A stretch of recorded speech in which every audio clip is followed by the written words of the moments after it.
Një grup piktorësh nga qyteti i Elbasanit kanë organizuar një ekspozitë artistike të ndërthurur me objektet muzeale të zonës me synim promovimin e turizmit në fshatin turistik Gjinar.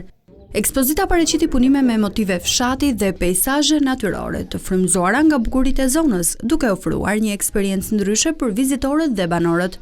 Sipas piktorëve, natyra e Gjinarit mbetet një burim i rëndësishëm frymëzimi për krijimtarinë e tyre, ndërsa kjo ekspozitë shihet si një piknisje për aktivitete të tjera artistike.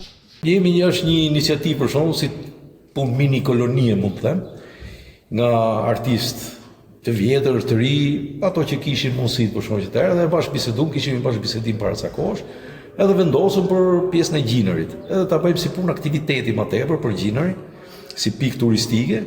Jemi këtu në Gjinar, jemi mbledhur për të bërë një ekspozitë simbolike, shumë thjeshtë dhe shumë spontane.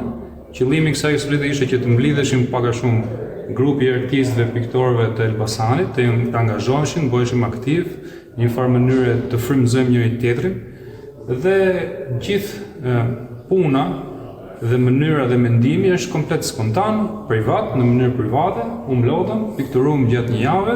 Në këtë mini koloni morën pjesë piktorët Leonard Bica, Kristian Zara, Indrit Haxhiaj, Altin Hoxha, Gazmen Xhaferi dhe Jolan Bica, të cilët e cilësuan ekspozitën si një nisëm simbolike për të nxitur bashkëpunimin dhe frymëzimin mes artistëve.